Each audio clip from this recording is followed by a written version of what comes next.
Hi,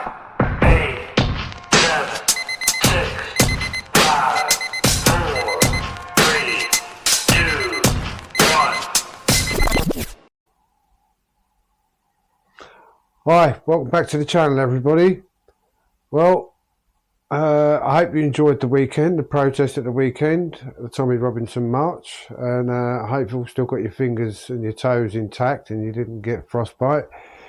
It was very cold, wasn't it? It was very cold.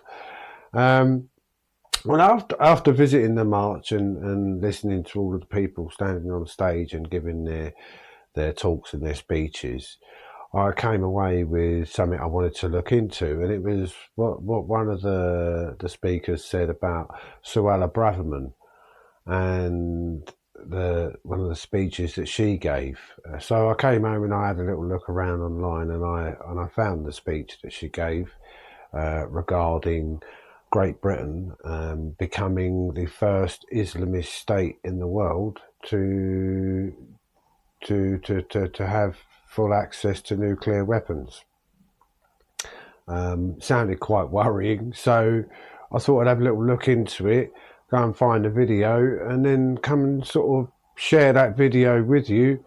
And I'll put the link to the full video in the description down below. I've just cut out the section that I wanted to sort of show to everybody and sort of discuss.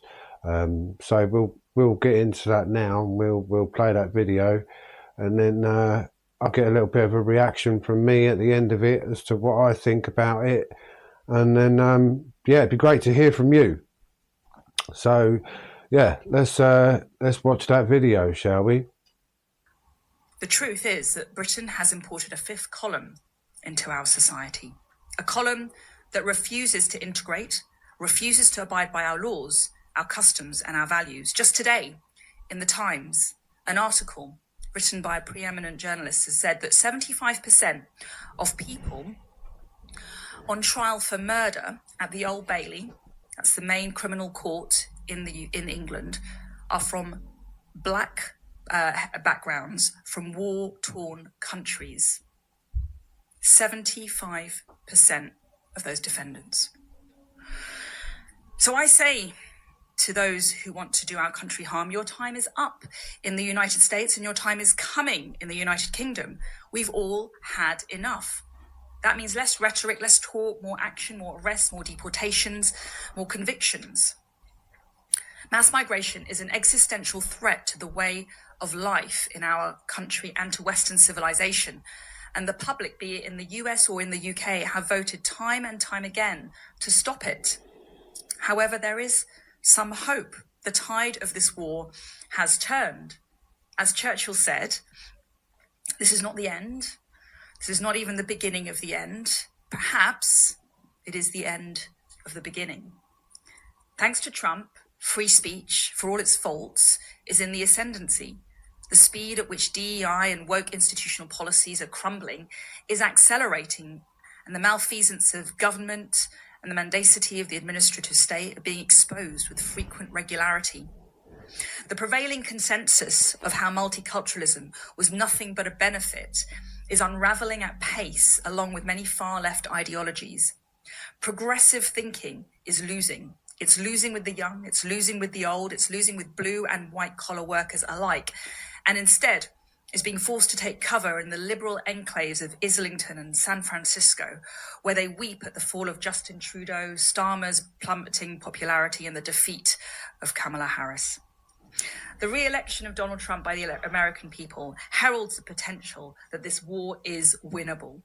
Key questions will emerge. Will this inspire citizens in other nations stuck in this political ideology of the far left to follow suit? More importantly, what will happen in the West if it does not? What will happen if democracy is indeed thwarted by the existing political class? Vice President J.D. Vance said at the National Conservative Conference, at which I also spoke in the summer here in DC, that the UK was going to be the first Islamist nation with nuclear weapons. I don't think he was entirely joking. Is it an impossibility that 20 years from now, it will be the UK, not China or Russia, that will emerge as the greatest strategic threat to the USA, born out of a broken relationship and weak leadership. What happens if the UK falls into the hands of Muslim fundamentalism? Our legal system gets substituted by Sharia law, and our nuclear capabilities vest in a regime not dissimilar to that of Iran today. Regardless of whether one thinks this is a realistic outcome, which I do not, should we not have the courage to ask these questions and look at where our country is heading? But now, thankfully, the tide is beginning to turn towards freedom. If the freedom revival fails in the USA, we all lose, and the loss would be irrevocable. Technology, digital IDs, controllable digital currencies, the absolute power of global institutions all paint a dark tapestry of perpetual servitude for the people. Sprinkle in robots and artificial intelligence, jobs become redundant, and people have no purpose. And falling birth rates around the world, shrinking of the world's population, and we're very close to a ruling class deciding that the masses are indeed superfluous, a drain on precious resources and a cancer on the planet's ecology, with the WEF and the Davos elite's desire to see population reduction becoming a reality. If the USA wins, we will once again have freedom, but the US needs its allies. It needs you, it needs us. It may not have Starmer and his woke socialists in the cabinet, but he does have a majority of British public opinion on his side. We must find the courage to shout enough is enough and act differently for our communities and at our elections, because only then will we have freedom. Well. Suella Braverman really doesn't mix her words, does she? That's quite alarming, isn't it? The idea that in just a matter of, 20 years' time, 2044, that the population of Britain could swing in the favour of the Muslim population, and we could have an Islamist state in control of incredible nuclear power.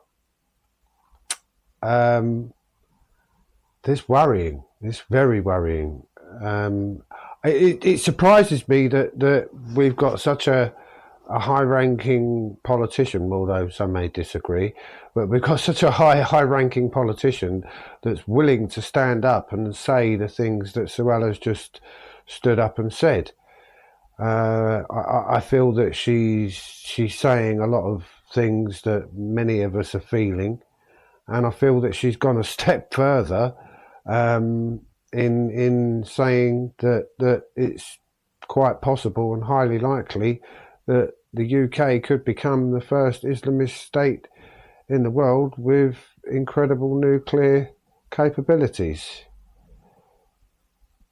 So, yes, it's a worrying thought, a very worrying thought. Let me know what you think in the comments down below. I'd love to hear what you've got to think, what you've got to say on the matter. It's worrying. Thank you for watching. See you again next time.